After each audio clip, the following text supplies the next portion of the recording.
and welcome to India Inc. Invest in Nutrition, a special series by Impact for Nutrition and CNN News 18 that aims to create awareness on the urgent need for improved nutrition in the country.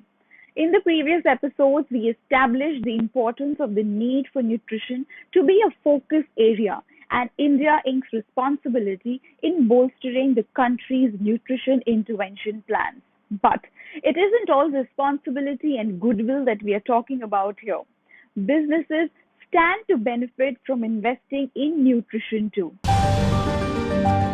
Amidst the outbreak of COVID-19 pandemic, there has been a surge in awareness regarding the importance of nutrition in not only disease prevention, but also in boosting our immunity. Undernutrition affects both the physiological and mental capacities of men and women, impacting their professional performance.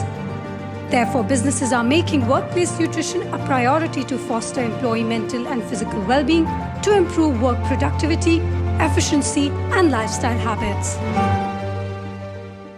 And in the third episode of the series, we discuss the theme For the Business, by the Business, where we bring to you another expert panel to share their views on how making workplace nutrition a priority works in both a company's favor as well as the country's. And joining me today are Anjali Ravikumar, Global Sustainability Director, Unilever; Dr. Klaus Kremer, Managing Director, Site and Life; Abhishek Ranjan, Global Head, Sustainability, CSR, Brillo; and Kajal Mahajan, Director, Paramount Products Private Limited. Thank you, ladies and gentlemen, for taking out the time to join us on our show today. Now, let me start by asking you, Anjali, from a Unilever point of view, what made you invest time and resources in employing nutrition, and can the private sector play an important role in uplifting the country's nutrition status? We begin with our own operations. So we have robust employee health and well-being programs, of which nutrition is a core component.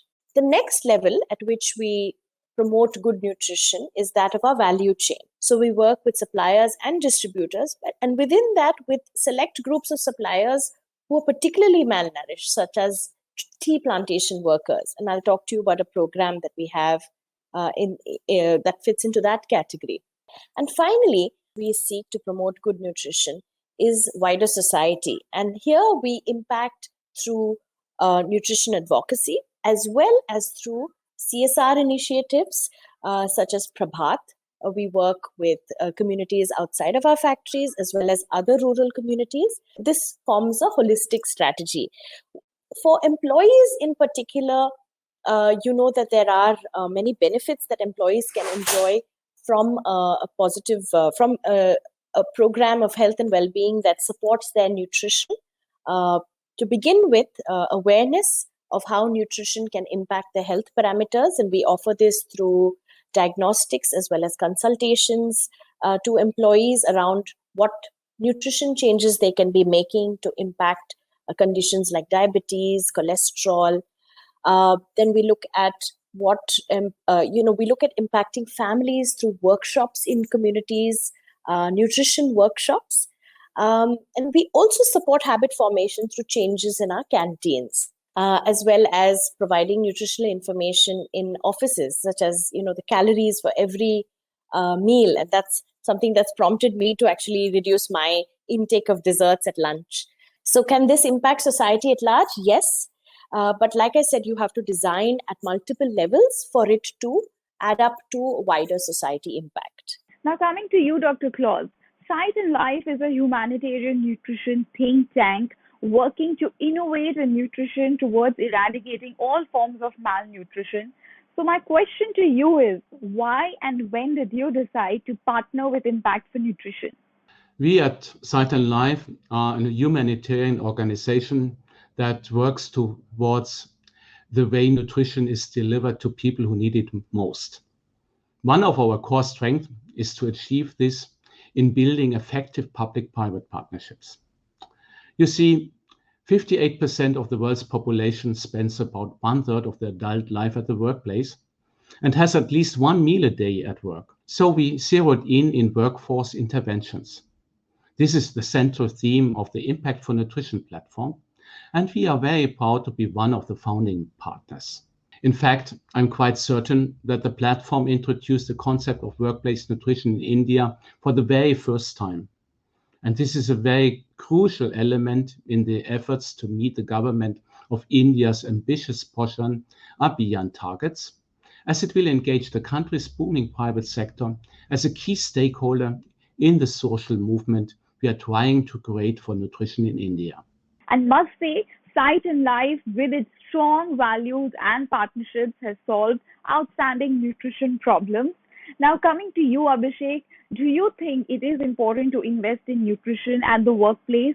What are some of the employee wellness initiatives Brillo has worked on? So nutrition is a very, very important aspect, during the COVID scenario as well as before that, right? We understood that, employees need to be educated on nutritious, diet as well as having a healthy, balance between work and life.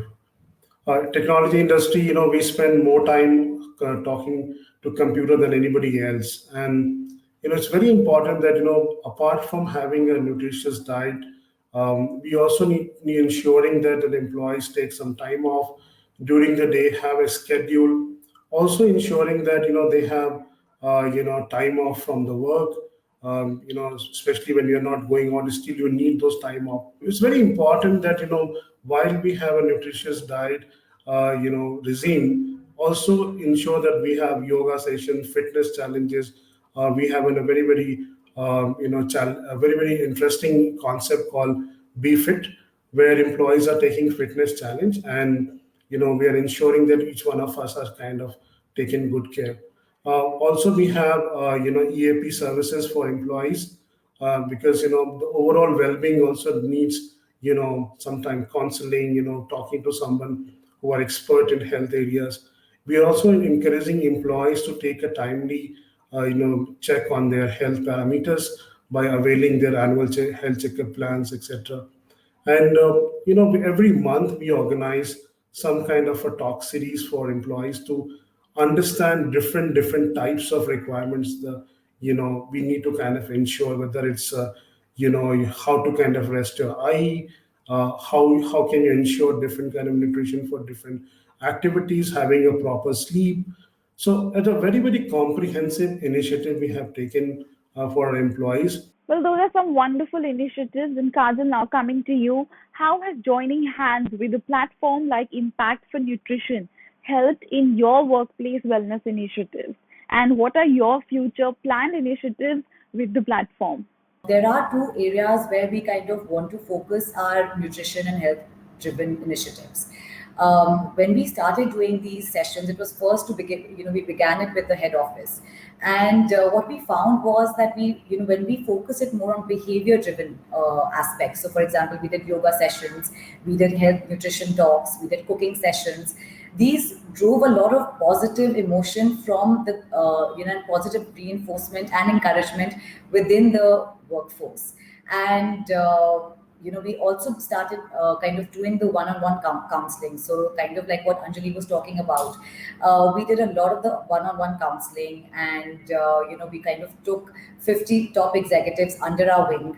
It was actually me who was handling them, so I was unable to do more than 50. And we saw a lot of focus, a lot of achievement through that. Like, the employees were really able to meet their health goals.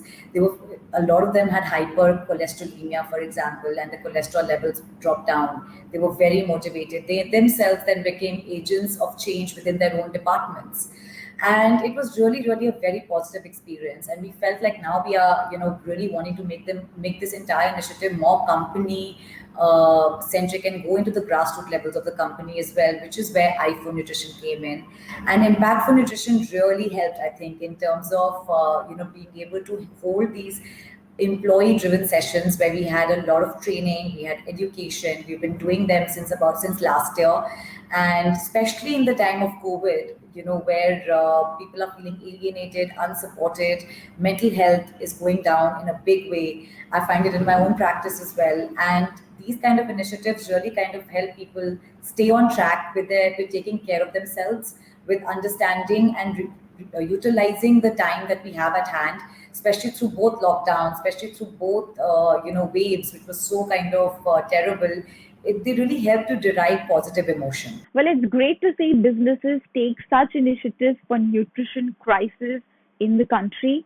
And on that note, we will slip into a short break, but don't go anywhere as the conversation on India Inc. Invest in Nutrition continues on the other side. Stay tuned.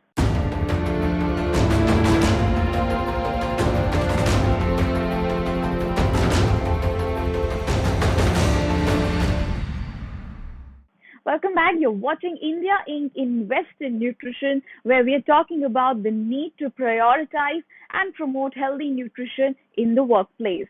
Anjali, in the previous segment, you mentioned the reasons behind investing time and resources in employee nutrition. Now, could you also tell us some ways in which your company has worked on workplace initiatives? We actually began investing in workplace nutrition in 2001. With a program called the Lamplighter program. So this program begins with a health risk assessment, and then we advise employees on the nutrition, exercise, and mental well-being initiatives that they can incorporate into their lifestyle to improve their health parameters. And this program had very impressive results. Globally, we were able to see an 8% reduction in obesity, a 17% reduction in undernutrition, a 16% reduction in hypertension. And Lamplighter has reached 84,000 employees at the end of 2019. And it continues to serve about 19,000 employees in India. So that's the first program. The second is something that is called Seeds of Prosperity. And Seeds of Prosperity was launched in 2014 with our tea plantation workers in Tamil Nadu. It started as a 9-week nutrition education module with about 2,700 workers. And now it's expanded to 110 tea estates, covering 250,000 smallholder farmers in Tamil Nadu, Assam, and we've even taken it to Kenya and Malawi. The objective is to enhance nutritional awareness as well as improve access to good nutrition for something like 750,000 people. And Dr. Claus, is there science-based evidence that workplace nutrition works? Yeah, of course. Our work at Cycle Life is built on the foundation of rigorous science and research. And we pride ourselves on translating science into policy and practice. And workplace nutrition is a prime example of this. Evidence shows that nutrition in the workplace has a direct impact. Employers can improve workers' physical and mental health, resilience and loyalty, and thereby improve work attendance, productivity, and employer reputation. Apart from work, we also socialize at the workplace. This is where behavior change is possible, where good food choices can become the social norm. And there are two reasons why workplaces are such a critical and effective point of intervention. First, they provide repeated interaction with a captive audience. And second, they are a contained environment that can easily be modified. Workplace nutrition programs can include education or coaching programs to encourage workers to consume more nutritious foods. Access to nutrition counseling and personalized nutrition advice has a significant potential health improvement effect. And coming to you, Abhishek, why should the private sector make nutrition an agenda in its employee wellness and community activities? Yeah, feeding smart right from start. I think that's the theme we have for the National Nutrition Week, which we are celebrating in the first week of September in India.